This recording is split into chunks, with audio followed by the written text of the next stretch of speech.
전격 시사 이어갑니다.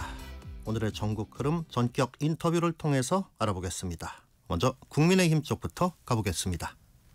당내 최다선이시죠. 조경태 의원 전화로 연결돼 있습니다. 안녕하십니까? 네, 안녕하세요. 조경태 의원입니다. 네. 국민의힘 의총 관련 소식부터 먼저 여쭤보겠습니다. 어제 예정됐던 의원총회가 취소가 됐죠. 김용태 비대위원장 거취 또 당 개혁안 등에 대해서 논의할 예정이었는데 조 의원님께서는 어떻게 취소를 연락받으셨습니까? 저는 문자로 연락을 받았거든요.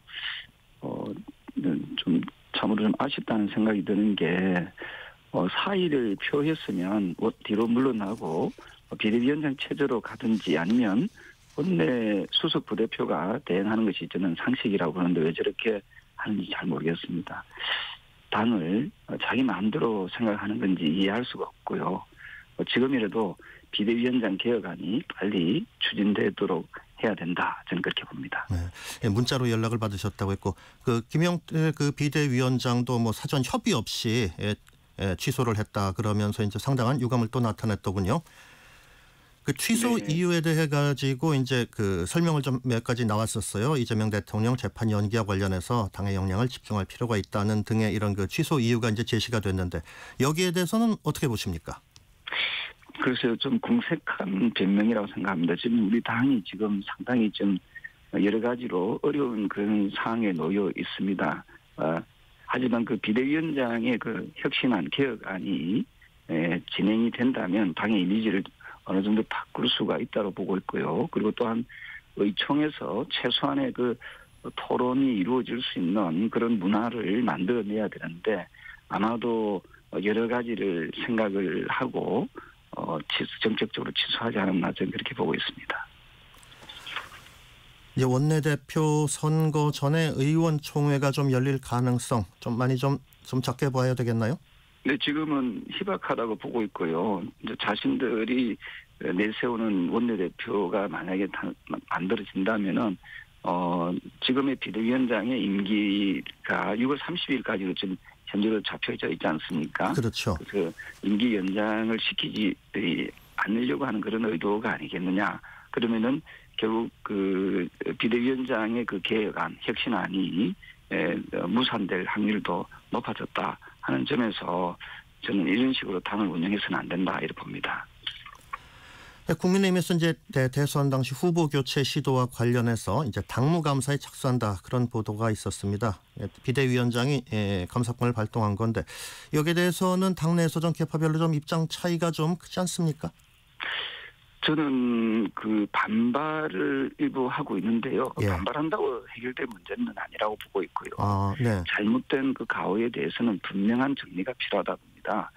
민주주의의 근간을 해친 그런 행위에 대해서는 당과 국민께 사죄를 해야 된다 보고 있고요. 그리고 또 해당자들은 피하지 말고 당무감사에 적극적으로 임해야 한다 이렇게 봅니다. 그래서 이것 때문에 아마 그 내부 갈등이 더 커지는 거 아니냐 이제 그런 우려를 이제 제기하는 분도 좀 있는 것 같습니다만 사실 내부 갈등이라기보다는 잘못을 했으면 잘못을 뉘우치고 또 그들은 또 문제에 대해서 자신들이 거기에 대한 응당 책임을 지는 그런 자세가 필요하다라고 보고 있거든요. 네, 알겠습니다. 원내대표 선거 이거 임박한 원내대표 선출과 관련해서 한번 여쭤보겠습니다. 앞으로 이제 원내대표 이제 어깨가 무거운데요. 주요 사안들이 이제 정리를 해야 될 것 같은데 조 의원님께서 국민의힘 원내대표 출마에 이제 긍정적인 그런 말씀을 좀 하셨다는 소식이 있었습니다. 어떻게 마음을 좀 굳히셨습니까? 네, 지금 현재 당이 백척 간두에 서 있습니다. 그럼에도 불구하고 조기 대선의 그 원인 제공자들이 앞서 말씀드렸던 대로 당을 장악을 시도를 멈추지 않고 있고요. 또 집권 여당에서는 연일 내란 세력 척결의 의지를 다지고 있습니다. 이런 위기 상황에서 과연 당을 구할 사람이 누구인지를 저는 살펴봤으면 좋겠다는 생각이고요. 저는 이번에 원내대표는 당 내부의 개혁과 대여 협상을 통해서 정치 복원을 이루어낼 수 있는 인물이 나서야 된다고 보고 있습니다. 만약에 저한테 그러한 역할이 주어진다면은 저는 기꺼이 수행해 나갈 것이라는 그런 뜻을 담아내었습니다. 네. 그러면 이제 이 원내대표로 나오신다면 이제 어떤 역할 하실지가 좀 궁금합니다. 국민의힘 진정한 쇄신을 위해서는 어떻게 해야 될 것으로 보십니까? 먼저 비상계엄과 탄핵에 대한 진정 어린 그 대국민 사과가 있어야 된다고 보고 있고요. 사과가 또한 네. 책임 소재를 분명히 해서 엄중히 책임을 물어야 된다고 생각을 합니다. 또한 그 대여 협상력을 제대로 끌어올려 가지고 제대로 된 정치를 해야 된다고 봅니다. 과거에 그 김대중 정권 때 90녀석, 100석이 안 됐죠. 90녀석을 가지고도 전국을 주도한 적이 있습니다. 다수당이고 집권당이라고 해서 마음대로 할 수는 없다는 말씀을 드리고요. 정치 복원을 통해서 국민들께서 원하는 의회 정치를 실현해 나가는 것이 급선무다라고 저는 봅니다. 네, 조 의원님께서는 이제 당내 의원들에게 좀 각성을 촉구하는 그런 말씀도 많이 하셨는데 아무래도 의원분들이 직접 선출을 하는 거다 보니까 좀 그 조 의원님께 조금 유보적이거나 혹은 그렇지 않은 쪽에 서 있는 분들 이분들도 좀 당선을 위해서는 좀 포용해야 되지 않을까요? 네, 그 포용할 부분은 분명히 포용을 해야 되겠지만 또 잘못된 부분까지를 우리가 안고 간다는 것은 결국 국민의힘에 대한 신뢰 회복에 어떤 문제가 생긴다 이렇게 보고 있거든요. 앞서 말씀드렸던 대로 책임 소재는 분명히 하고 거기에 대한 책임은 엄중히 물어야만이 국민의힘이 국민들로부터 저는 신뢰를 얻을 수 있는 그런 정당으로 거듭날 수 있다 저는 그렇게 봅니다. 네, 신뢰 회복이라는 원칙은 그건 지킨다는 말씀이신 것으로 이해하겠습니다. 네, 지금 정부에서 이제 공포한 그 특검법 관련해서 여쭤보도록 하겠습니다. 이제 이 정부에서 이제 3대 특검법이 이제 공포가 됐는데요. 지금 조 의원님께서 지금 그 전에 이제 3대 특검 법안에 대해서 이제 찬성표를 던지셨었죠. 이 특검 필요한 수순이라고 보시는 건가요? 사실은 내란 특검과 김건희 특검 그리고 해병 그 최상병 특검 같은 경우에는 이게 윤석열 전 대통령과 관련된 특검이지 않습니까? 네. 이 윤석열 전 대통령은 위헌과 불법을 어떤 비상계엄을 해서 파면된 대통령입니다. 이에 대해서 우리가 철저한 진상규명을 하는 것은 너무 당연한 일이라고 생각하고요. 사실상 늦은 감은 있지만 이 특검 부분은 속도전이 필요하다고 보고 있거든요. 네. 처벌받을 사람은 처벌받고 그 토대 위에 저는 국민 대통합을 이루어낼 수 있다. 이런 점에서 우리가 야당이지만 이 부분에 대해서는 좀 더 적극적인 그리고 책임성 있는 그런 모습을 보여야 된다. 저는 그렇게 봅니다. 네, 야당 그 국민의힘 내에서도 또 좀 비판적인 이런 시각이 있는 게 이건 특검법이 정치 보복을 위한 것 아니냐 뭐 이런 얘기 또 여당이 특검을 통해서 수사를 추진한다는 게 맞지 않다 이런 얘기도 좀 나오고 있거든요. 어떻게 보십니까? 네. 사실은 이제 정치 보복이라는 그 말은 정치인들의 그 전유물로 활용된 말입니다. 어떤 정파나 본인에게 불리하면은 가장 쉽게 썼던 용어가 정치 보복이라고 하는 말이었거든요. 저는 여야가 동일한 그런 레파토리였다고 보고 있고요. 명백한 사실에 근거해서 조사하고 처벌하고자 하는 것이 무슨 정치 보복인지 저는 되묻고 싶거든요. 어쨌든 빨리 특검을 통해서 진실 여부를 밝혀내고 그 사실을 밝혀내는 것이 매우 중요하다고 보고 있습니다. 이제 국민의힘 내부에서 이제 특검과 관련해서 이제 경계를 하는 게 이 계엄 사태와 관련해서 국민의힘을 이렇게 위헌 정당으로 이렇게 해산 심판 청구를 하려는 거 아니냐 이런 우려가 좀 나오고 있는데 가능성 있다고 보십니까? 사실 정당 해산 문제는 그렇게 쉽지 않을 것이라고 보고 있습니다. 왜냐하면 저 같은 또 의원들도 있지 않습니까? 당내에. 네. 예, 저는 비상계엄을 반대했고 또 탄핵에도 찬성했던 의원입니다. 사실 정당 해산권에 대한 그 역사를 살펴보면은 1958년도에 그 진보당 사건이 한 번 있었고요. 네. 그리고 2014년도에 통합 진보당 해산 사건이 있었습니다. 네. 각각 저는 정치 탄압의 사례로 그리고 또 국내외적으로 정치적 논란이 있었던 그런 사건이었습니다. 그래서 저는 정당 해산 문제는 그렇게 쉽게 이루어질 수는 없을 것이다. 저는 그렇게 보고 있습니다. 근데 이런 얘기가 나온 게 이제 홍준표 전 대구시장이 이제 정당 해산 이 부분을 또 좀 절차에 들어갈 것이다. 뭐 이런 언급을 좀 하셨었고, 박홍근 민주당 의원 뭐 일찌감치 그 해산 요건 관련한 그 정당법 개정안을 발의해 놨고, 또 어제도 또 이와 결을 같이 하는 그 발언들이 또 좀 이어지고 있어서거든요. 그래서 이런 것들이 계속되고 있어가지고서 우려가 좀 더 커지는 것 같은데 어떻게 보십니까? 네, 말씀 주신 대로 우리 당이 어떻게 바뀌고 변화하냐에 따라서 그러한 그 목소리가 커지느냐 또 잦아드느냐 뭐 이런 차이가 발생할 수 있다 보고 있고요.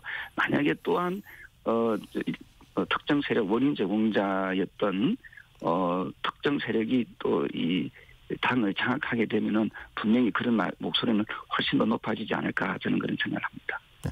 이건 좀 약간 절차적인 문제인데요. 그 특검 수사가 이제 곧 시작이 될 것으로 관측이 되는데, 이 추천권에서 국민의힘은 좀 배제가 됐어요. 교섭단체, 비교섭단체 한 군데씩 가져냈는데 여기 대해서는 어떻게 보십니까?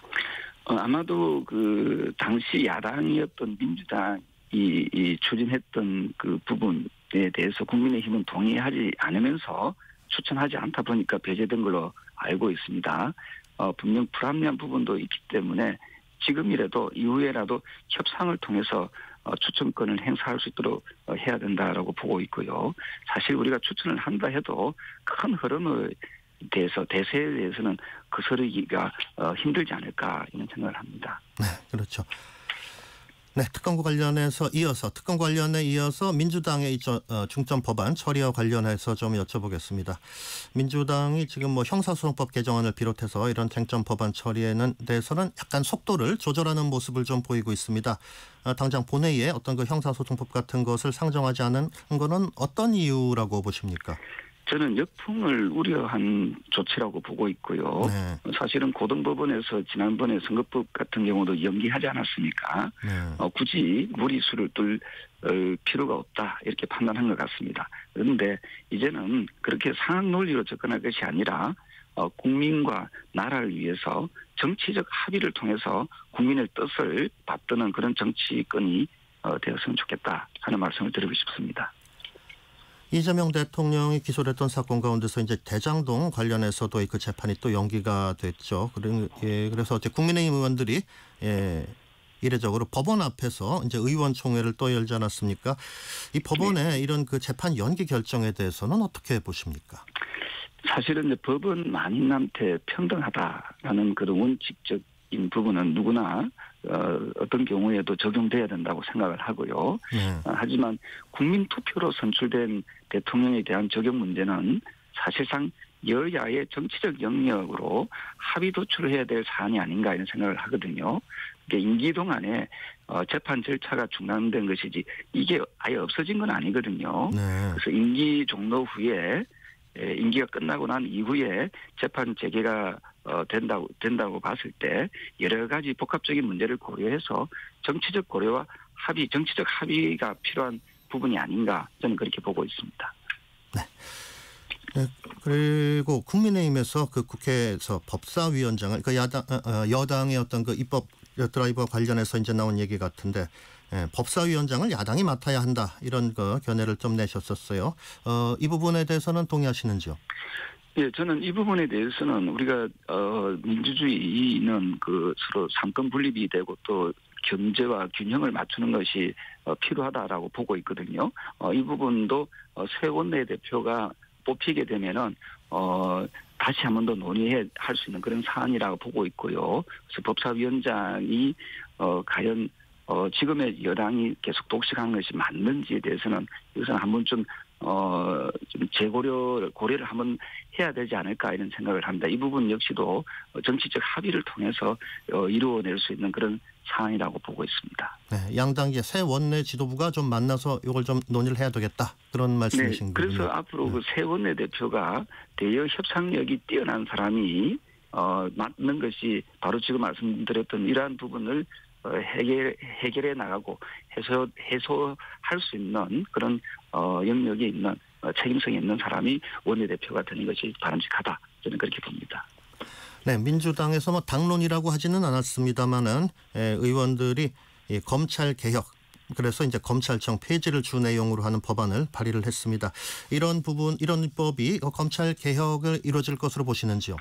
저는 사실 그동안에 그 검찰 개혁의 집중 그리고 정치적 중립성 훼손이 계속해서 국민들로부터 비판받고 또 문제가 있었지 않습니까? 네. 저는 그 자업자득이라고 보고 있습니다. 하지만 국가기관을 다루는 조직인 만큼 최대한 연착륙할 수 있도록 집권 여당의 그 일방적인 독주로 시행할 것이 아니라 여야가 머리를 맞대고 또한 이런 중대한 이런 사안인 만큼 저는 진중하게 이 문제를 좀 접근해 나가는 것이 좋겠다 이런 생각을 하고 있습니다.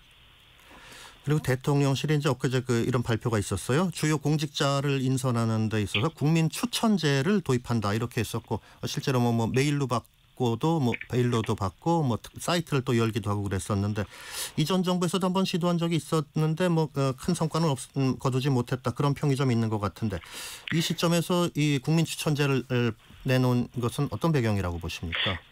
저는 그 혹시나 보여주기식의 어떤 그런 모습은 바람직하지 않다라고 보고 있고요. 집권당이 저는 책임지는 모습을 보여야 된다 봅니다. 주요 공직자는 그 정부, 그러니까 지금 정부와 코드가 맞는 인사, 그리고 또 전문성이 있는 그런 인물이어야 된다 보고 있고요. 그런 의미에서 저는 소신껏 임명하고 그에 대한 무한 책임을 지게 하면 된다고 보고 있습니다. 괜히 그 문의만 좋게 한다고 하다 보면은 낭패를 보는 경우가 많이 있거든요. 네. 국정 운영 철학을 서로 공유할 수 있는 그런 인물을 임명하고 또 거기에 따라 무한 책임을 지는 모습이 저는 좋겠다. 저는 그런 생각을 합니다. 네. 근데 임명된 그 인사 가운데 대통령실의 그 오광수 민정수석 부동산 문제 또 대출 관련해서 이제 차명 관리 가지고서 지금 이제 논란이 좀 일고 있는데 인사 검증하는 자리여서 논란이 더 큰 거 아닌가 싶습니다. 지금 이 대목에 대해 가지고선 반발도 좀 일고 있는데 어떻게 보십니까? 네, 그 부분에 대해서 지금의 정부가 잘못된 부분이 있다라고 하면은 거기에 대해서 빨리 교체하는 것도 하나의 방법이라고 생각을 하고요.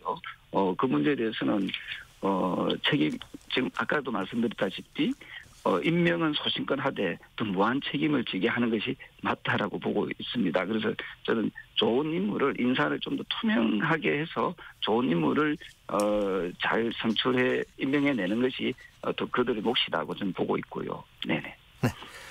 네, 이어서 그러면은 경제 관련해서 한번 좀 질문 드리도록 하겠습니다.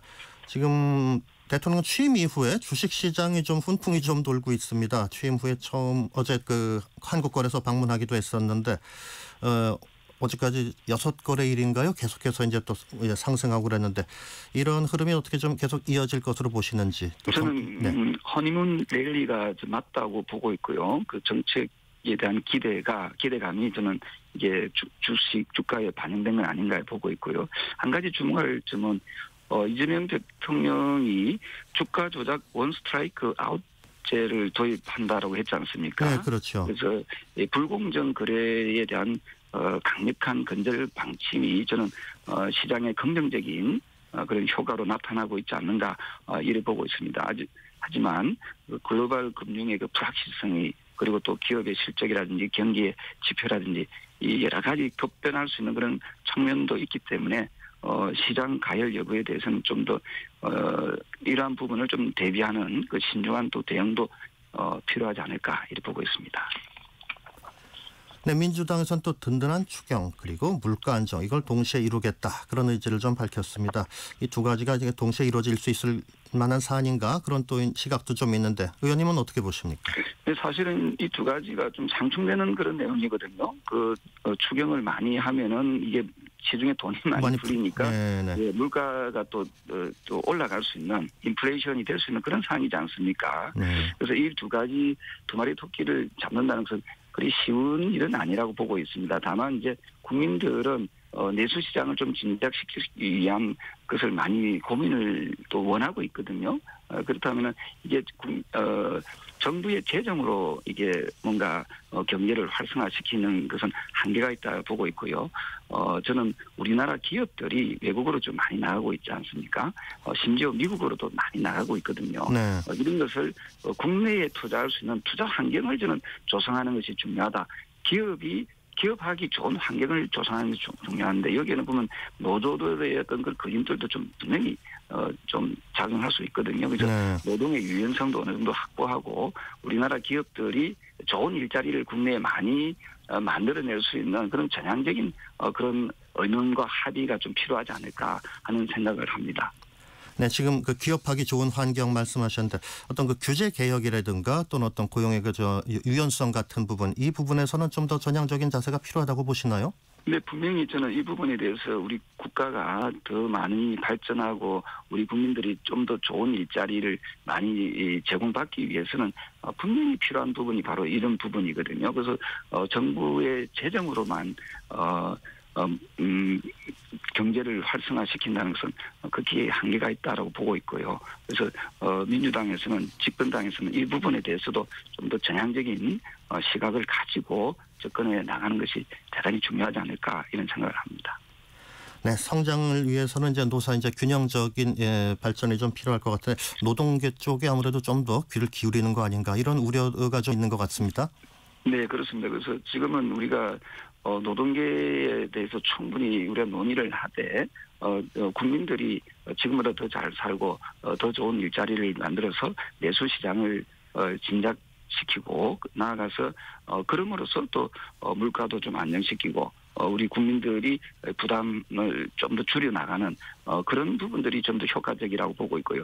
트럼프 정부가 왜 자기들이 그 관세를 많이 때리고 합니까? 그것은 자기 나라에 좋은 기업을 많이 유치하게 하기 위해서 하나의 수단이거든요. 그렇죠. 그런 점에서 우리나라의 좋은 대기업들이 미국으로 또는 다른 나라로 투자하지 않고 우리나라 국내에 투자할 수 있는 환경 조성하는 것이 정부가 추경을 통해서 국민들의 세금을 통해서 하는 것보다 훨씬 더 효과적이고 훨씬 더 안정감을 줄 수 있지 않을까 저는 그렇게 생각을 합니다. 네, 전격 시사 1부 여기서 정리하겠습니다. 국민의힘 조경태 의원이었습니다. 네, 말씀 감사합니다. 네, 고맙습니다. 네, 안내 말씀 듣고 이어서 2부에서 뵙겠습니다.